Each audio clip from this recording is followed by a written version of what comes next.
What happens when a heartbroken Navy SEAL and a grieving military dog are pushed to their limits? Lucas and his dog Shadow find their only peace in a tiny city garden.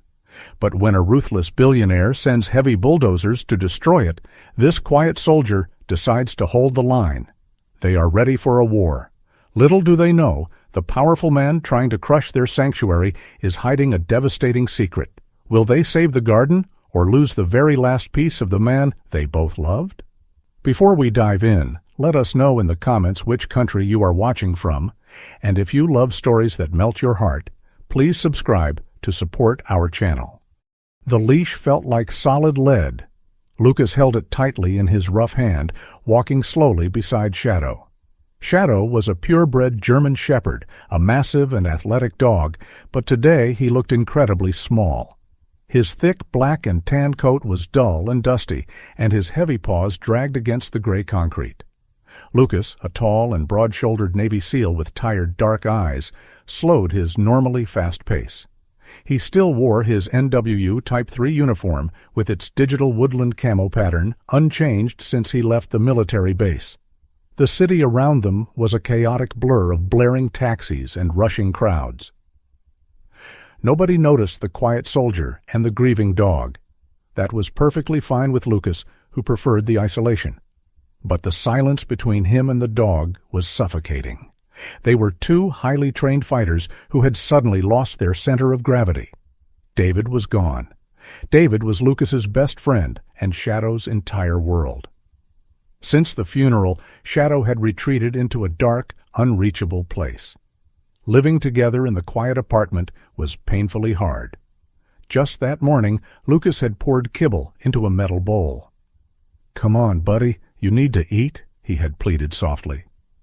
Shadow just stared blankly, sniffed the food once, and lay down in the corner facing the blank wall. It had been 3 days since the dog ate a real meal. Lucas felt a sharp ache in his chest, a heavy stone of pure grief that mirrored the dog's pain. "We have to keep moving," Lucas muttered, gently tugging the nylon leash. Shadow kept walking, driven only by blind loyalty. They turned a sharp corner, leaving the loud main avenue behind.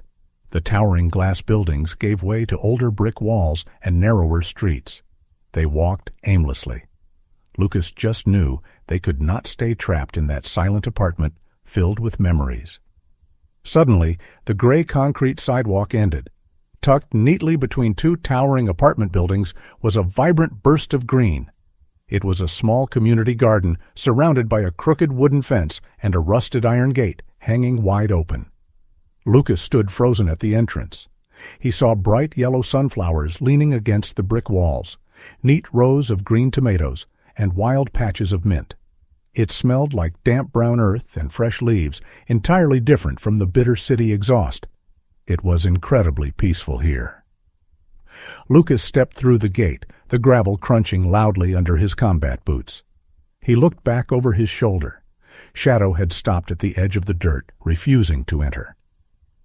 "It's safe," Lucas said gently, not pulling the leash. Slowly, hesitantly, Shadow stepped onto the soft dirt path. Lucas closed his eyes, taking a deep breath of the earthy air. For a split second, the crushing weight on his chest felt lighter. Then the leash pulled violently taut. Lucas opened his eyes. Shadow was no longer drooping in defeat. The large dog stood tall, his pointed ears pricked straight up, his wet nose twitching wildly in the air. He pulled hard against the leash, dragging Lucas toward the back fence.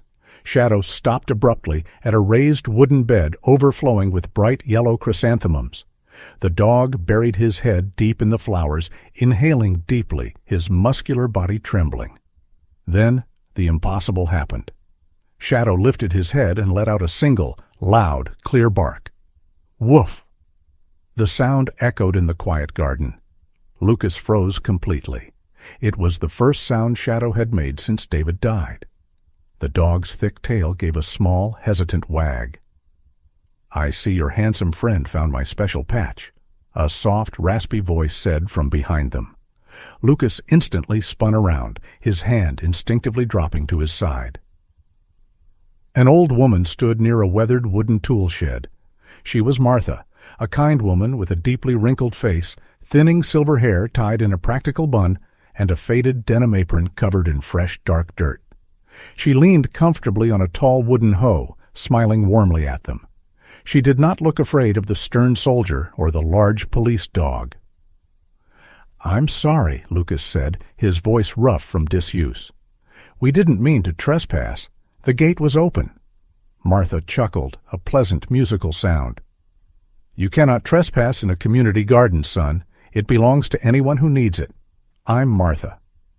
She walked slowly toward them.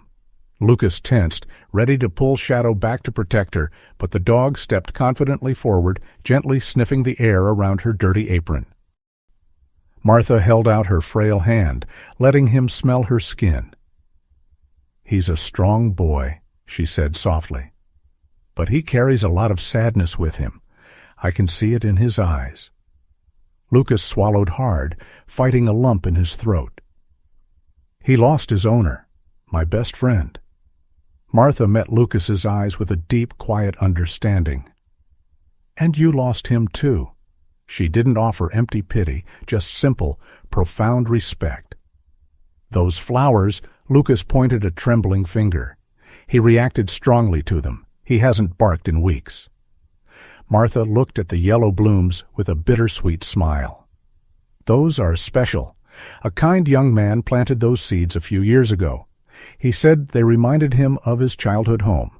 He used to sit right here when he was on leave." Lucas felt a sudden chill run straight down his spine. He looked at the bright flowers, the smiling old woman, and Shadow resting peacefully by the wooden bed. The garden was perfectly quiet again, but it was no longer an empty silence. It was filled with hidden roots and the fragile beginning of hope. The very next morning, and every single morning after that, the garden pulled them back. Lucas found himself waking up before the sun even crested the city skyline, not with the usual crushing dread in his chest, but with a faint, quiet sense of purpose. He and Shadow would walk the familiar, quiet route to the small green sanctuary before the noisy city fully woke up. Martha was always there waiting for them, already deep in the brown soil, greeting them with a warm nod and a steaming mug of black coffee. Lucas quickly noticed the terrible state of the garden's perimeter. The crooked wooden fence was badly rotting, leaning dangerously toward the busy sidewalk, offering no real protection for the fragile plant life inside.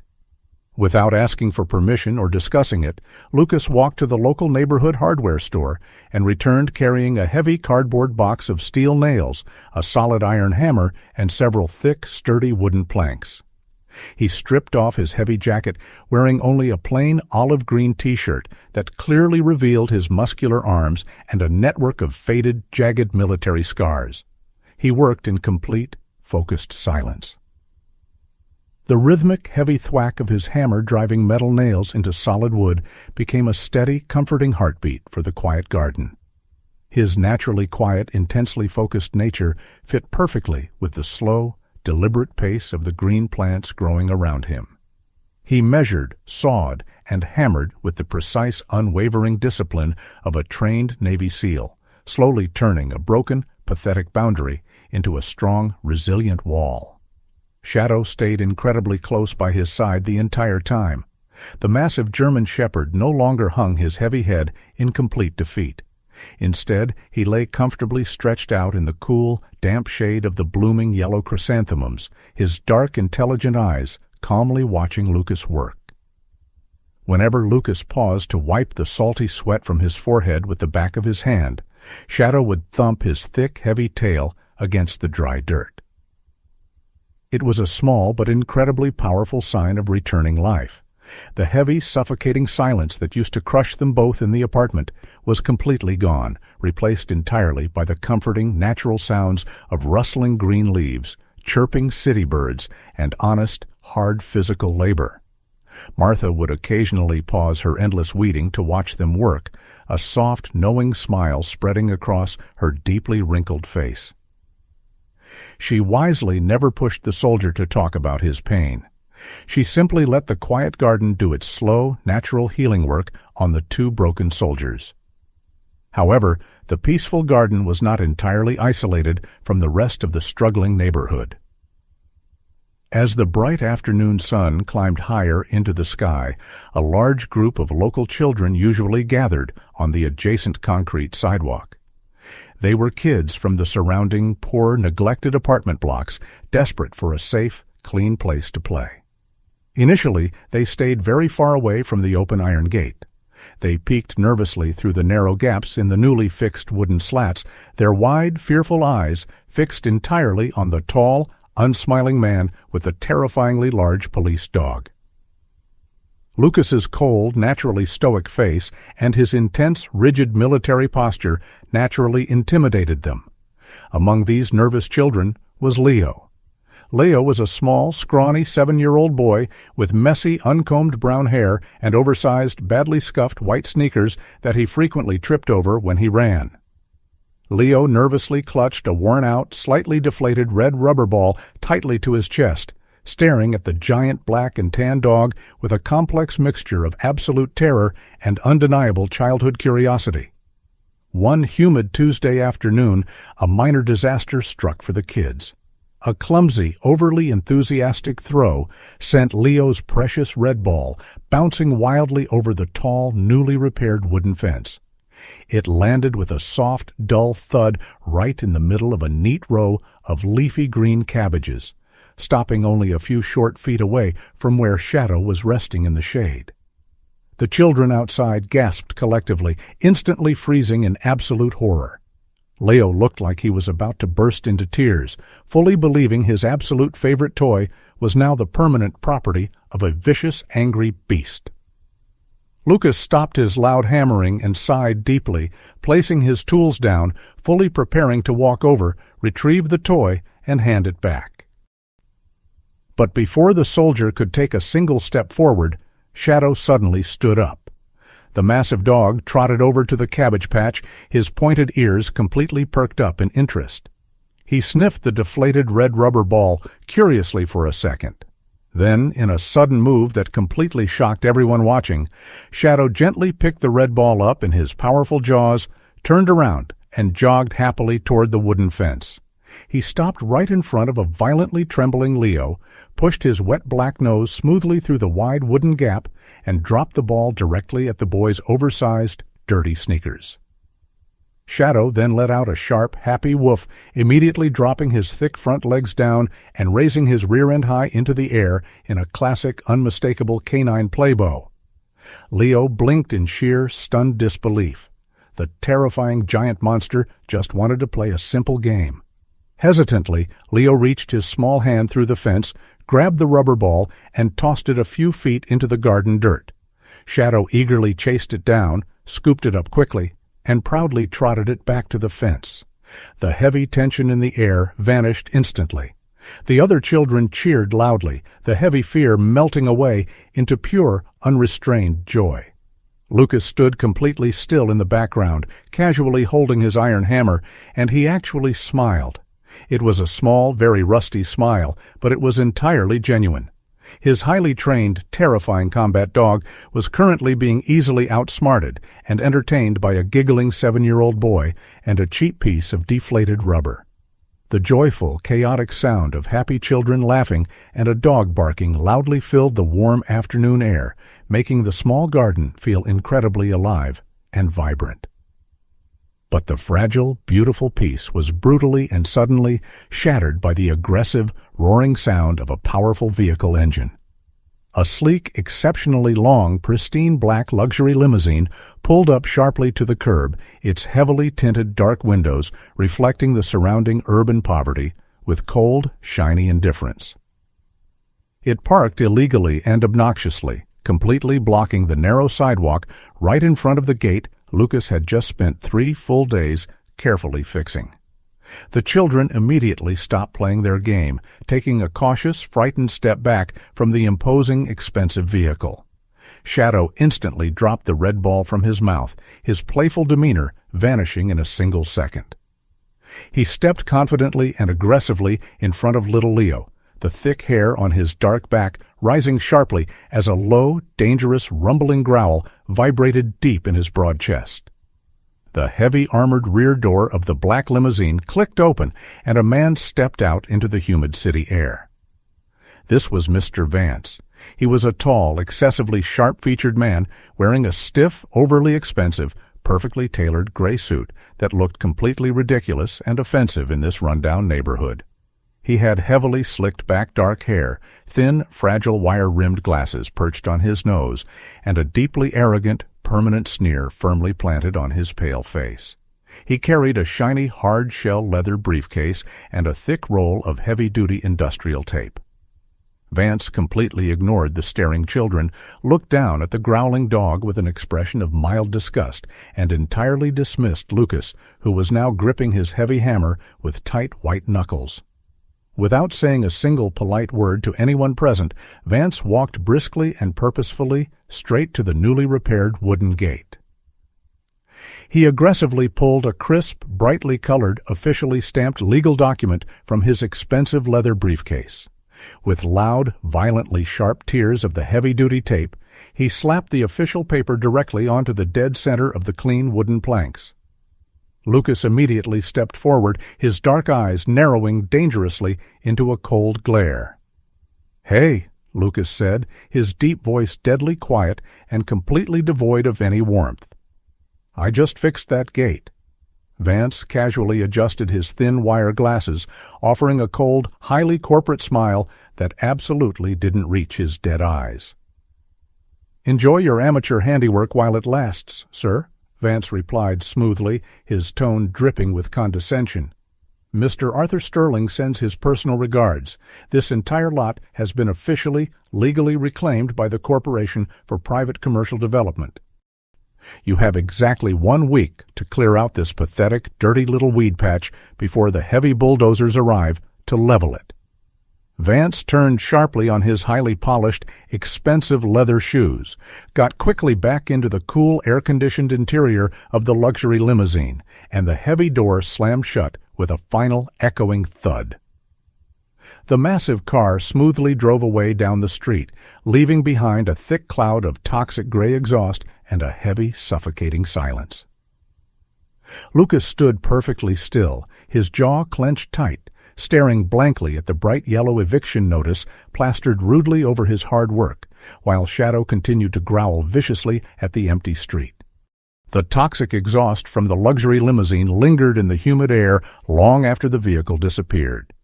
Lucas stood frozen in front of the gate, his dark eyes locked onto the bright yellow eviction notice. The festive atmosphere of the garden had vanished instantly, replaced by a heavy, suffocating silence. Martha slowly walked over from her tomato plants, wiping her soil-stained hands on her faded denim apron. She looked at the notice with a sad, resigned sigh. "Arthur Sterling," she said quietly, her raspy voice trembling slightly. "He owns the Sterling Corporation. They have been trying to buy up this entire city block for years. He wants to pave over the soil and build a private concrete parking lot for his new commercial tower downtown."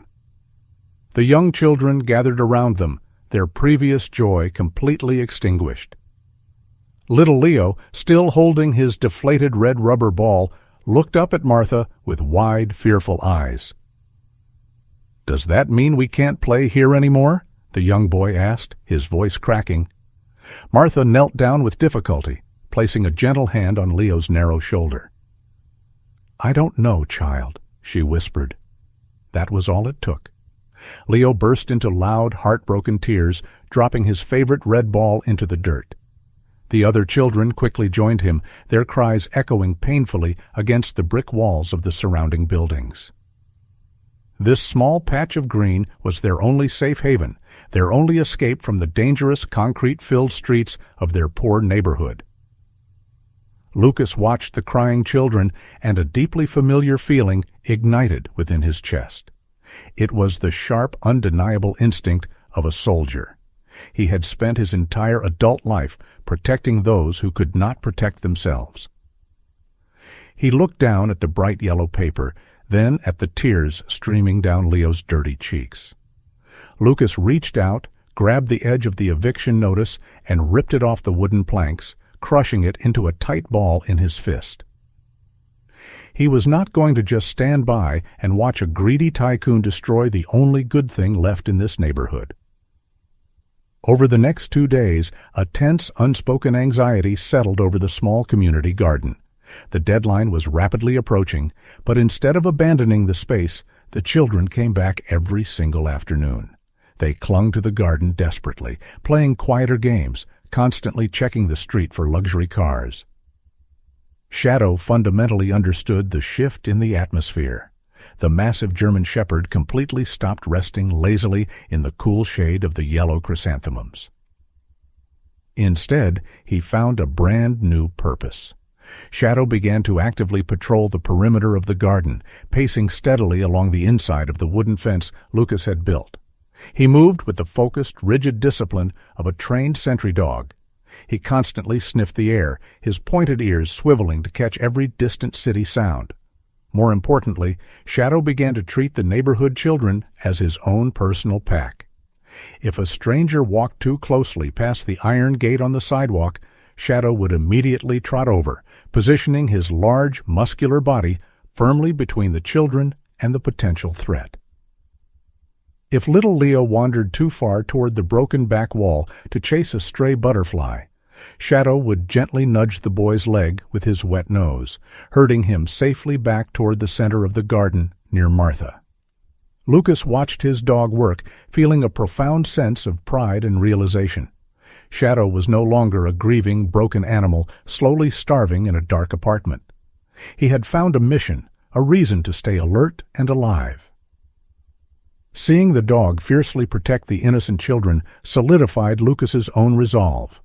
He began spending extra hours at the garden, reinforcing the gate hinges and quietly planning his next move.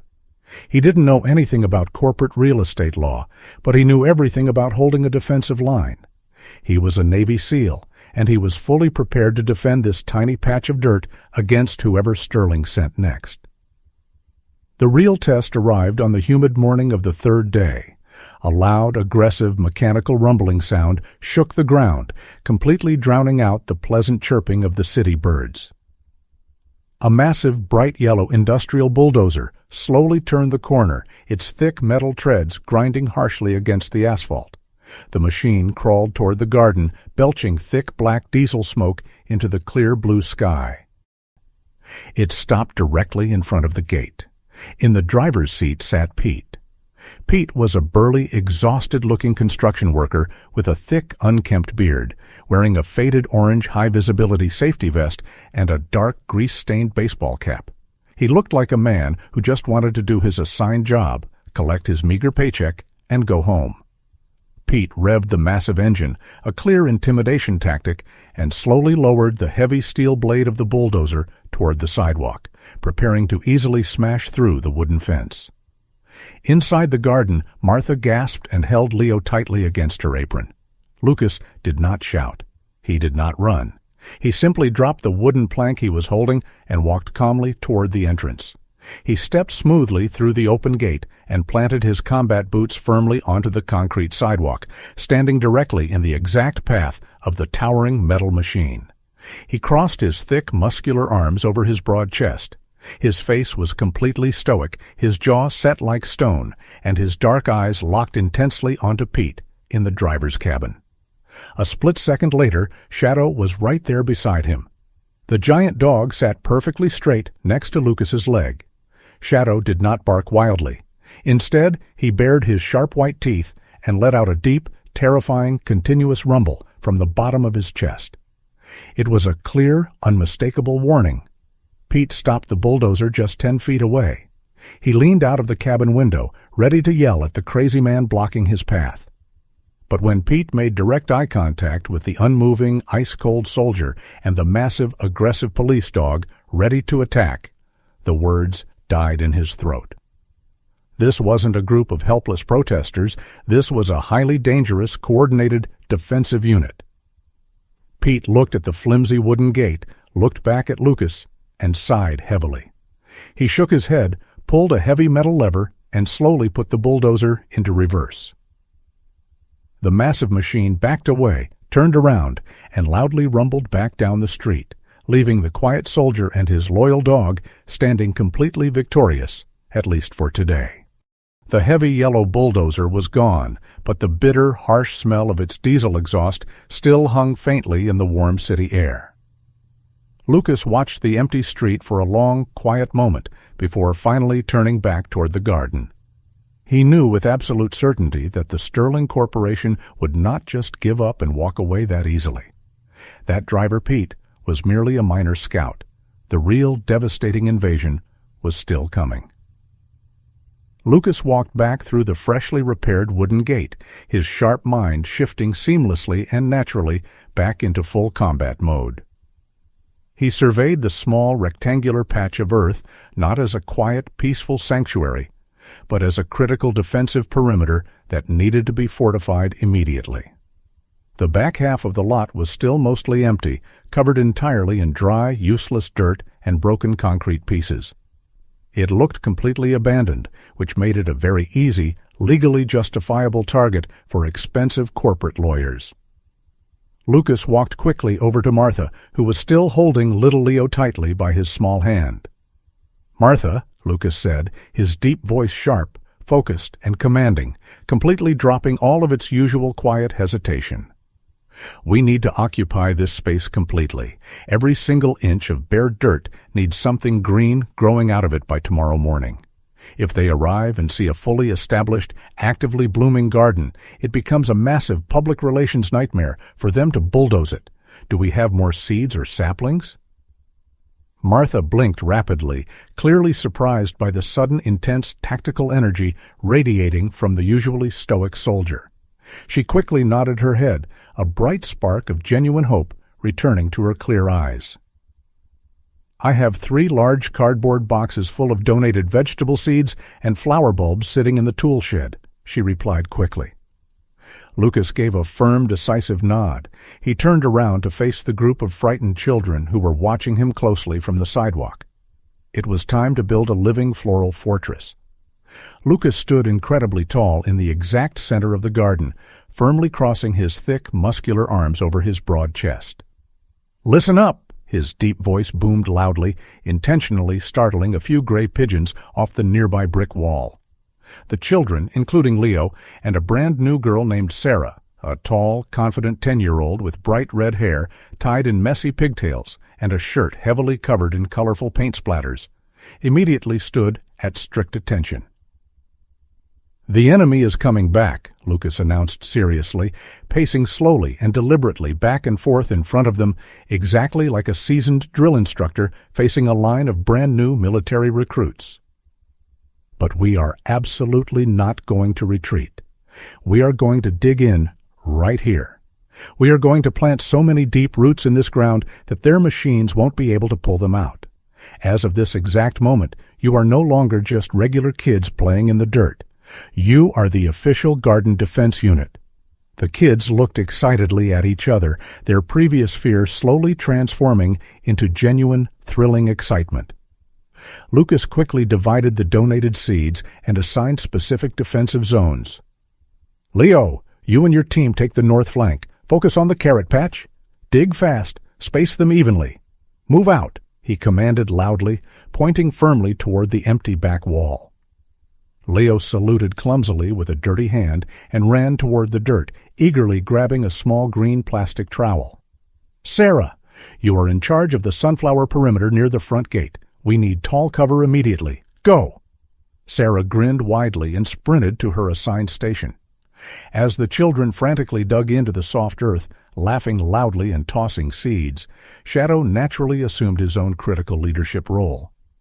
The massive German shepherd walked slowly and proudly behind the line of working children. He looked exactly like a strict, decorated 4-star general closely inspecting his troops. He stopped right next to Leo, sniffing a freshly planted row of tiny carrot seeds. Shadow gave a soft, appraising snort, then used his heavy front paw to firmly pat the loose brown dirt down over the seeds. The kids erupted in loud, joyful laughter. "General Shadow says your spacing is perfectly executed, Leo. Keep up the good work," Lucas called out, a rare, genuine, bright grin spreading completely across his rough face. The garden buzzed with a frantic, joyful energy as tiny, fragile seeds became their strongest, most important weapons. The intense planting operation continued tirelessly well into the late afternoon sun. They were all completely covered in dark brown mud, and Lucas was sweating heavily through his green t-shirt, but the garden was entirely transformed. Every square inch of bare soil was now purposefully filled with fresh seeds, newly planted green saplings, and vibrant flower bulbs. Lucas was kneeling directly in the dirt next to Shadow, gently helping little Leo pack moist soil around the fragile base of a small apple tree sapling. They accidentally made a striking, incredibly unusual picture. The tough, heavily scarred Navy SEAL, the giant, intimidating police dog sitting attentively at his side, and the small, scruffy boy from the Poor Projects, all working together with absolute focus and care. On the busy concrete sidewalk just outside the wooden fence, a young woman suddenly stopped walking. Her name was Chloe. She was a local college student carrying a heavy, bright yellow canvas messenger bag and holding a cracked smartphone in her hands. Chloe was studying photojournalism and constantly scanned the city for interesting human street scenes. She saw the intense, beautiful contrast of the tough soldier, the fierce dog, and the innocent children aggressively defending a tiny patch of nature against the gray, concrete city. It was a perfect, powerfully emotional story. Without saying a single word to interrupt them, Chloe raised her phone and snapped a rapid series of high-resolution photos.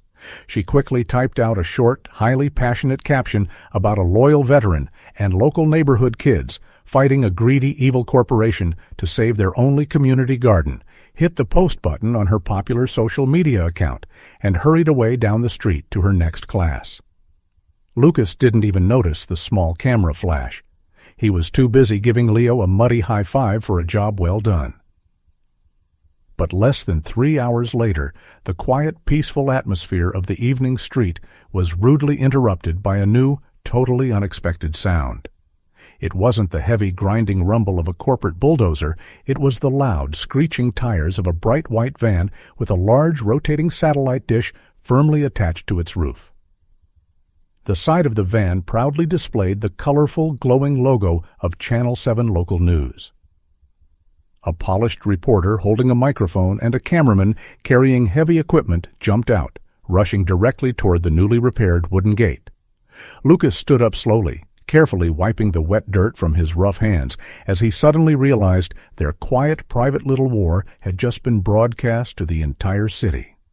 The bright camera lights from the local news van had faded hours ago, leaving the small community garden bathed in the pale, quiet glow of the city street lamps.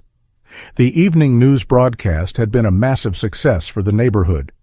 The passionate reporter had interviewed a beaming Martha, a giggling Leo, and had captured striking footage of the newly planted green saplings standing proudly against the gray urban backdrop.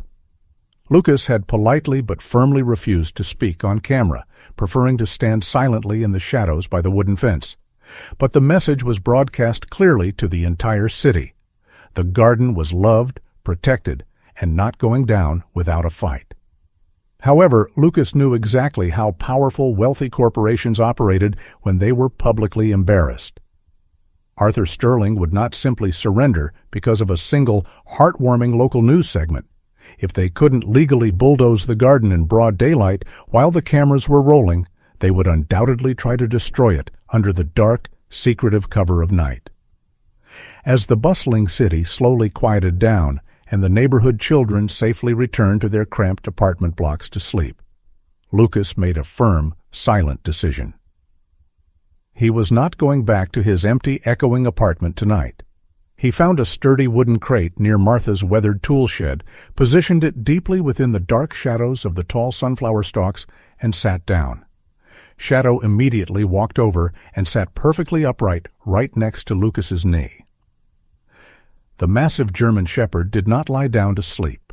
He remained fully alert, his dark eyes scanning the perimeter, his pointed ears twitching at every distant siren and gust of wind.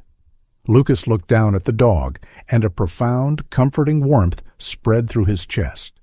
The heavy, suffocating wall of grief that had separated them for weeks was completely gone. In its place was a solid, unbreakable bond, forged in shared purpose. Lucas didn't need to speak a single word or issue a vocal command. When Lucas shifted his weight slightly, Shadow naturally adjusted his posture to cover the blind spot. When Shadow's ears perked toward the street, Lucas instantly focused his eyes in that exact direction. It was a silent, perfectly synchronized language. It was the exact same intuitive rhythm Lucas used to share with David during those long, freezing night watches in hostile combat zones halfway across the world. They were a team again, two highly trained soldiers holding the defensive line in the dark. The heavy, oppressive silence of the midnight hour was suddenly broken by the harsh, unnatural scrape of a heavy metal tool against concrete. A dark, unmarked, rusty van had quietly rolled to a stop just a few yards down the street from the repaired wooden gate. Two figures quickly slipped out of the side door, moving stealthily toward the garden. The first man was Rex. He was a heavily built, thick-necked thug wearing a baggy dark hoodie pulled tightly over his head, nervously gripping a heavy iron crowbar in his gloved hands. Following closely behind him was Vinny, a tall, wiry man with a restless, impatient energy, carrying a heavy canvas bag filled with toxic chemical weed killer and a bright yellow flashlight. They had been paid a generous sum of untraceable cash by Mr. Vance to ensure the local news crew would only find a dead, ruined pile of garbage to film the next morning. "Hurry up and pop the gate hinge," Vinny whispered harshly, nervously checking the empty street. "We just need to smash those new saplings, dump the chemicals on the flower beds, and get out before the cops drive by." Rex grunted in agreement, wedging the sharp tip of his iron crowbar into the gap of the wooden gate Lucas had so carefully built. With a loud, painful crack, the wood splintered, and the gate swung open. The two hired vandals stepped arrogantly into the sacred, peaceful space, fully expecting to find an empty, defenseless patch of dirt. They raised their tools, ready to blindly destroy the children's hard work. They didn't see the silent soldier and the giant dog waiting patiently in the deep shadows. Lucas remained seated on his wooden crate, his breathing incredibly slow and perfectly controlled. He gently placed his rough hand on Shadow's broad back. The dog's thick muscles were completely coiled like a tight steel spring, but he remained absolutely motionless and entirely silent, waiting for the signal. Lucas waited until Rex and Vinny had walked a full 10 paces into the garden, effectively cutting off their own easy escape route. Then Lucas finally stood up. He didn't rush at them. He didn't raise his fists. He simply stepped out from behind the tall sunflowers and stood directly in the pale moonlight, a tall, imposing wall of pure, focused intimidation. "You boys are working awfully late for landscapers," Lucas said. His deep voice wasn't loud, but it cut through the quiet night air like a razor-sharp blade. It carried the absolute, chilling authority of a man completely comfortable with danger. Rex gasped loudly, nearly dropping his heavy iron crowbar, and Vinny frantically swung his bright yellow flashlight toward the sound. The harsh beam of light hit Lucas's stoic, unblinking face, illuminating his broad shoulders and the dark, cold intensity in his eyes. Before the two shocked thugs could even process the sudden appearance of the imposing soldier, Lucas quietly snapped his fingers once. That was the only command Shadow needed. The massive German shepherd stepped forward from the dark, placing himself directly between the vandals and the fragile flower beds. Shadow did not just bark. He unleashed a deafening, terrifying roar from the very bottom of his chest. It was the primal, booming sound of a highly trained attack dog protecting his pack. The ferocious sound echoed violently against the brick walls of the surrounding buildings, sounding like a wild lion in the cramped city space. Shadow bared his sharp white teeth, taking one slow, heavily measured step forward. He didn't attack, but every instinct in the thug's body screamed that he was fully prepared to tear them apart. Rex dropped the heavy iron crowbar into the dirt with a dull thud, his eyes wide with absolute terror. Vinny stumbled backward, tripping over his own heavy boots, dropping the canvas bag of chemicals. "Hey, man, we don't want any trouble," Vinny yelled, his voice cracking in panic. "We were just leaving." Lucas didn't say another word. He just stood completely still, crossing his arms over his chest, his cold gaze piercing right through them. The suffocating silence from the soldier was infinitely more terrifying than any verbal threat. The two hired thugs didn't wait for a second warning. They scrambled frantically to their feet, shoved each other out of the broken wooden gate, and sprinted down the concrete sidewalk as fast as their legs could carry them, completely abandoning their tools in the dirt. Lucas calmly watched them disappear into the city night. He then looked down at Shadow. The dog immediately stopped growling, his pointed ears softening as he looked up at his partner. Lucas reached down and gently scratched the dog behind his ears.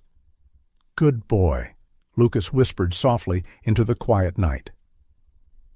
The garden was perfectly safe, its fragile roots resting peacefully under the protection of a loyal soldier and his best friend. The morning sun had barely touched the tops of the city buildings when the heavy, undeniable reality of corporate power finally arrived in full force. Lucas and Shadow were still in the garden, finishing their successful night watch, when a deafening convoy of vehicles blocked the narrow street. It was not just one sneaky bulldozer this time. 3 black and white city police cruisers parked diagonally across the intersection, their red and blue lights flashing harshly against the brick walls. Behind them rumbled a massive, terrifyingly large industrial excavator, its giant metal tracks chewing up the asphalt and its massive steel bucket resting menacingly in the air. Finally, a sleek silver luxury sedan pulled up directly in front of the repaired wooden gate. The rear door opened smoothly, and Arthur Sterling stepped out onto the dirty sidewalk. Arthur Sterling was an older, fiercely intimidating man dressed in a perfectly tailored, expensive dark charcoal suit. His silver hair was neatly slicked back, and his sharp, deeply lined face was completely hardened by decades of ruthless, unforgiving business deals. He leaned heavily on a polished wooden walking cane with a silver handle, his cold, pale blue eyes scanning the garden with absolute, undisguised contempt. He was accompanied by Officer Davis, a stocky, weary-looking city police officer wearing a tight blue uniform and a heavy duty belt, who looked deeply uncomfortable with his current assignment. "Tear it all down," Sterling commanded sharply, his voice carrying a dry, raspy authority that demanded instant obedience. Officer Davis stepped forward reluctantly, holding up a thick, officially stamped document. "Sir," the officer said loudly to Lucas, who was already standing firmly at the gate with Shadow. "We have an emergency municipal court order signed by a judge late last night. The eviction is effective immediately. You and the dog need to vacate the premises right now, or you will be arrested for criminal trespassing and obstruction." Lucas did not move a single muscle. His face was stone cold, his broad shoulders squared against the police and the billionaire. He knew the legal system had finally caught up to them. Before Lucas could formulate a tactical response, a heartbreaking gasp echoed from behind him. Martha had just arrived for her morning gardening routine, carrying a small basket of fresh strawberry seedlings. When she saw the flashing police lights, the massive steel excavator, and the cold, unfeeling face of Arthur Sterling staring her down, the sheer shock was simply too much for her fragile heart. The heavy, agonizing realization that her beautiful, hard-won sanctuary was finally going to be violently destroyed completely overwhelmed her. The small seedling basket slipped from her trembling, dirt-stained hands, shattering on the ground. Her eyes rolled back, her knees buckled, and she collapsed heavily toward the hard dirt path. "Martha!" Lucas yelled, instantly dropping his defensive stance. He lunged backward, his strong arms catching the frail old woman just before her head hit the ground. She was completely pale, her breathing shallow and dangerously rapid. "Call an ambulance!" Lucas roared at Officer Davis, his voice booming with the intense, desperate urgency of a combat medic. The police officer quickly grabbed his shoulder radio, calling for emergency medical services. Within minutes, the distant wail of an ambulance siren cut through the tense city air. However, the massive excavator and the police cruisers were completely blocking the narrow street. The ambulance had to park a full block away. 2 paramedics rushed down the sidewalk carrying a yellow stretcher, but the path was chaotic and crowded.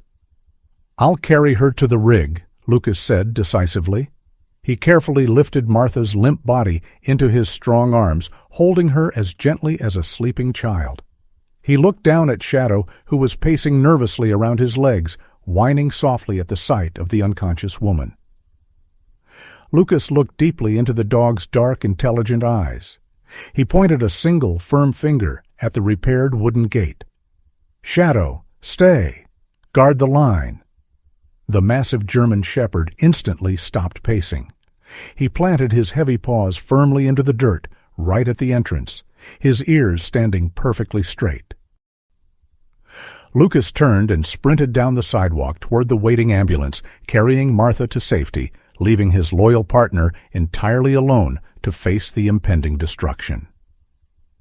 Arthur Sterling watched the medical emergency unfold with absolute, chilling indifference.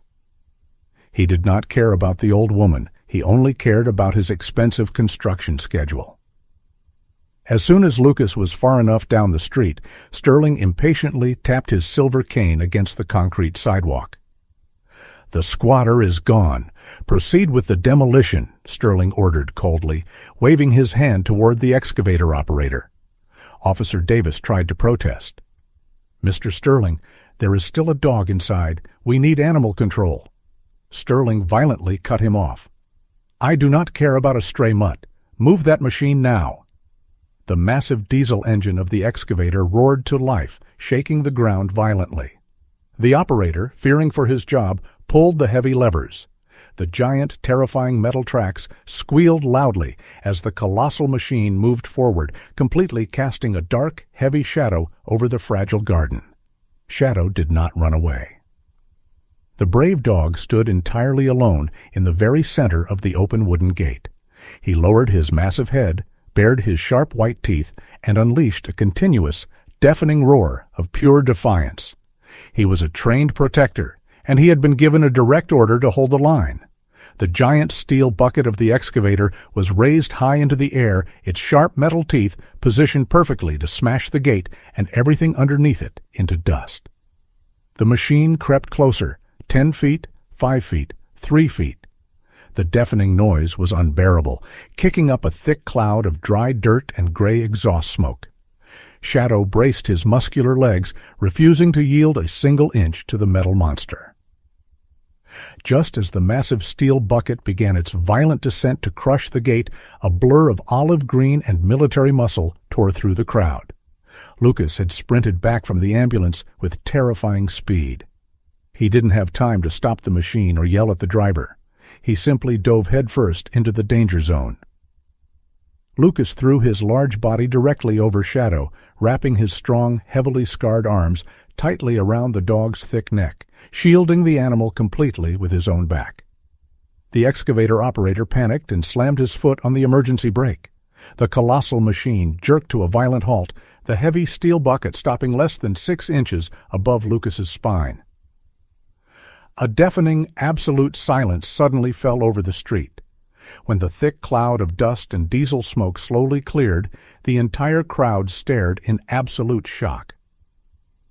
The tough, unyielding Navy SEAL and his fiercely loyal dog were kneeling together in the dirt, entirely alone and unprotected, forming an unbreakable, living shield against the cold, merciless steel. The thick cloud of gray diesel smoke and dry brown dirt slowly settled over the silent street.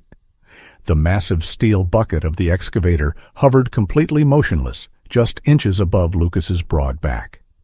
Lucas slowly uncurled his muscular body, releasing his tight, protective grip around Shadow's thick neck. The giant German shepherd shook the heavy dust from his dark coat, but did not move away from his handler. From the edge of the crowd, paramedic Hayes rushed forward. She was a young, compassionate woman with dark hair tied back tightly and a bright orange emergency medical jacket carrying a small trauma kit. "Sir, are you hurt?" Hayes asked urgently, her voice full of genuine concern. Lucas simply shook his head, gently waving her away. "I am fine. Check on Martha in the ambulance," he instructed quietly. Hayes nodded quickly and jogged back toward the medical vehicle. Arthur Sterling was absolutely livid. The wealthy billionaire tightened his furious grip on his polished silver cane, his pale blue eyes burning with cold rage. He pushed past the hesitant police officers and marched directly into the center of the garden, entirely ignoring the messy dirt ruining his expensive charcoal suit. "Arrest this crazy man immediately!" Sterling shouted loudly, pointing his heavy cane right at Lucas's chest. "He is trespassing on my private property and actively interfering with illegal demolition." Lucas stood up to his full, imposing height, firmly placing himself between the angry tycoon and the loyal dog. He looked at Sterling with a completely calm, unnerving silence. Shadow stood beside Lucas, breathing heavily but no longer growling. As Sterling stepped closer to scream another harsh order, his angry eyes suddenly locked onto the heavy metal tag hanging firmly from the dog's thick leather collar. The bright morning sunlight hit the shiny silver metal perfectly, illuminating the deep, clear engravings. The tag plainly read, "Military Working Dog, Shadow, Handler, Petty Officer David Sterling." Arthur Sterling instantly froze.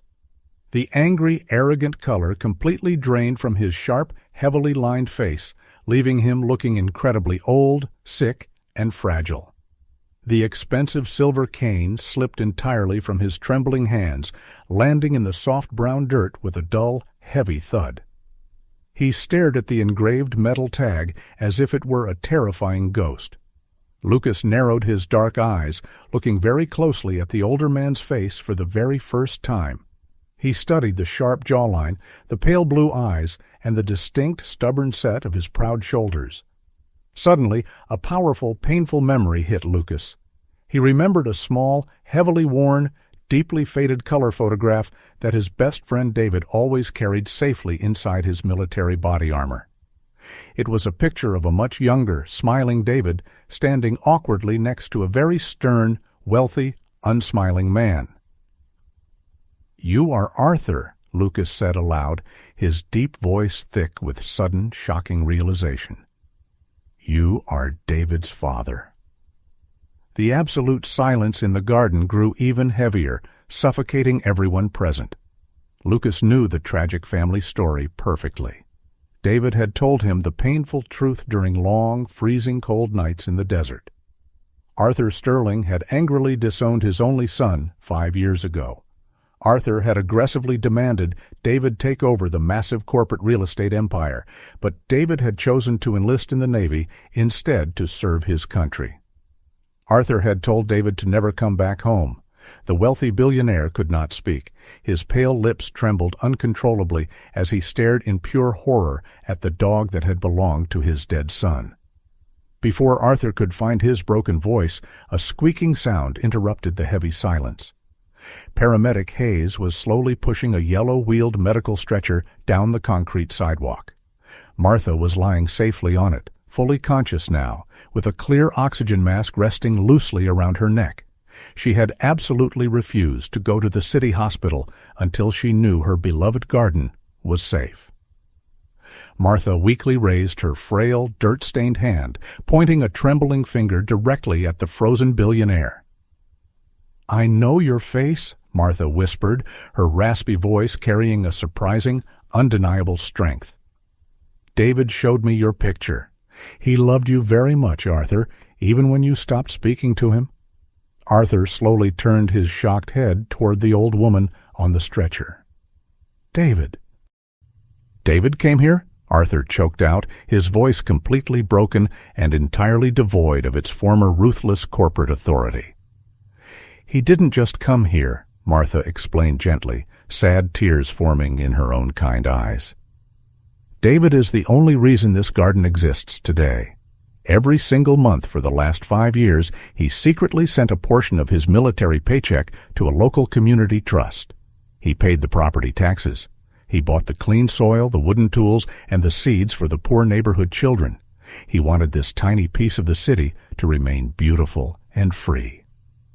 Lucas looked back at the small, raised wooden bed filled with bright yellow chrysanthemums. "The yellow flowers," Lucas said softly, the final puzzle piece sliding perfectly into place. "That is why Shadow recognized the smell yesterday. David planted those exact flowers with his own hands before his final deployment. Arthur Sterling looked blindly at the yellow blooms, then at the strong, silent soldier, and finally at the massive police dog. The heavy, crushing weight of his arrogant mistakes finally crashed down upon him all at once.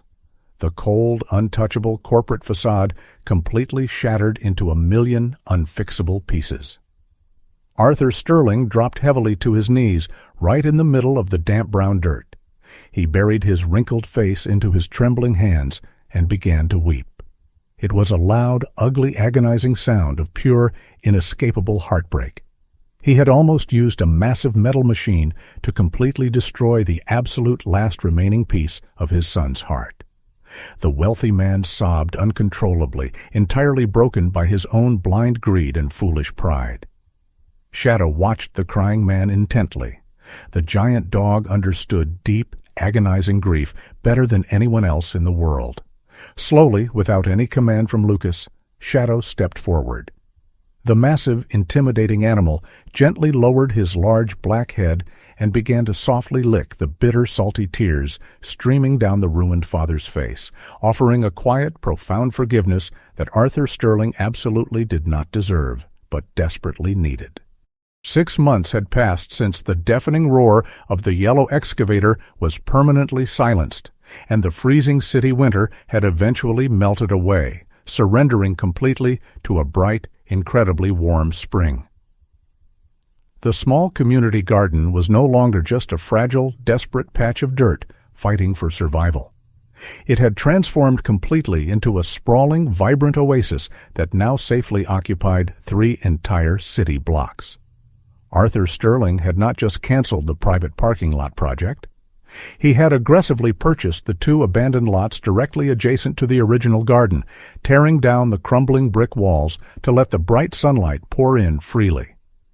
He had established a massive, heavily funded permanent trust called the David Sterling Conservation Fund, legally ensuring that no corporate bulldozer would ever threaten this sacred ground again. A beautiful, incredibly detailed wrought iron archway now stood proudly over the main entrance, displaying the words, "David's Garden," in elegant, shining golden letters. Right inside the newly painted gate, a brand new character was busily directing the loud morning activities. This was Elena. She was a cheerful, highly energetic botanist in her early 30s, wearing a wide-brimmed woven sun hat, bright yellow rubber boots, and a practical green canvas vest filled with small gardening tools. Arthur had personally hired Elena to manage the massive new foundation and teach the neighborhood children proper agricultural science. Elena was currently kneeling in the soft, dark earth next to a newly built glass greenhouse, patiently showing little Leo and Sarah how to properly prune a row of blooming cherry tomato plants. "You have to cut the small yellow leaves right at the very base of the main stem, like this," Elena explained brightly, her voice patient and kind, gently guiding Leo's small hands as he carefully held the silver pruning shears. "It helps the plant focus all of its strong energy on growing the sweet, healthy fruit instead of wasting it on the dying leaves."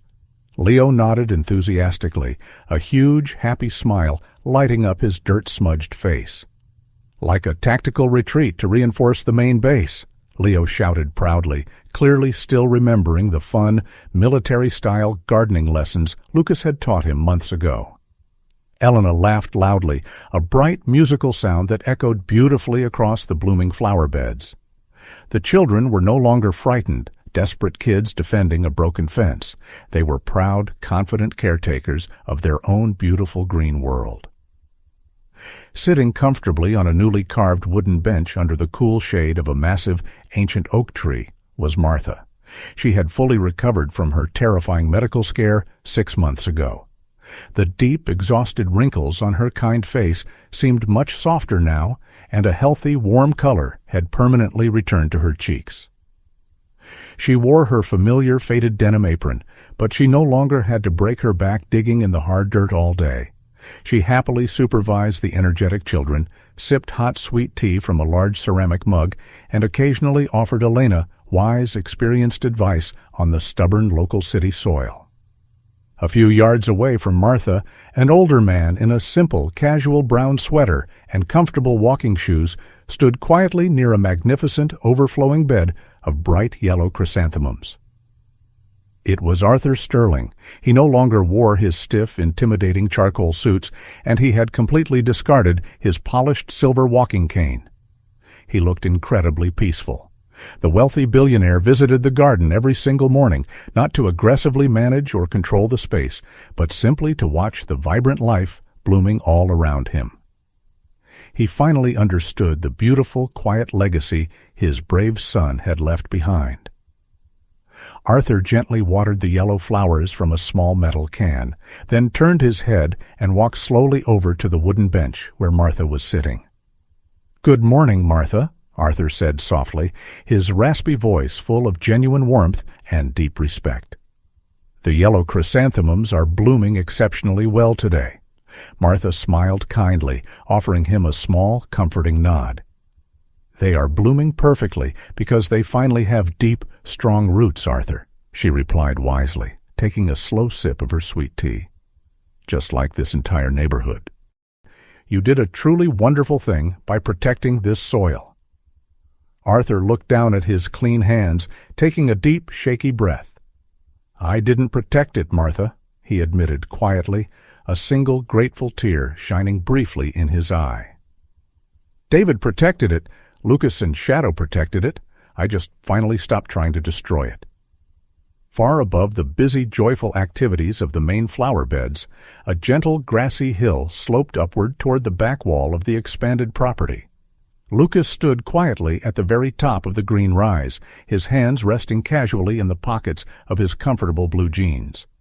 The heavy, dark shadow of profound grief that used to suffocate him every waking second had finally lifted. His broad shoulders were relaxed, and his dark eyes were bright and incredibly clear. He wasn't wearing his military uniform anymore. He was just a man who had finally found his way back home. Sitting perfectly upright right next to his leg was Shadow. The massive German shepherd looked magnificent. His thick black and tan coat was shiny and incredibly healthy, catching the warm spring sunlight.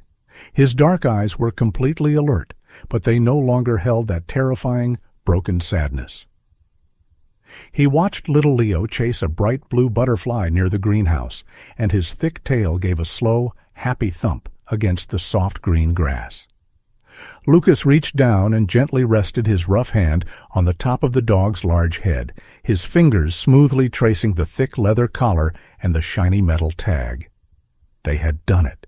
They had successfully held the defensive line against impossible odds, they had fiercely protected the innocent, and they had permanently secured David's final, beautiful mission. The heavy, suffocating weight of the nylon leash that Lucas had carried on that very first day in the noisy city was completely gone. He no longer had to force the dog to walk, and the dog no longer had to blindly pull the broken soldier forward.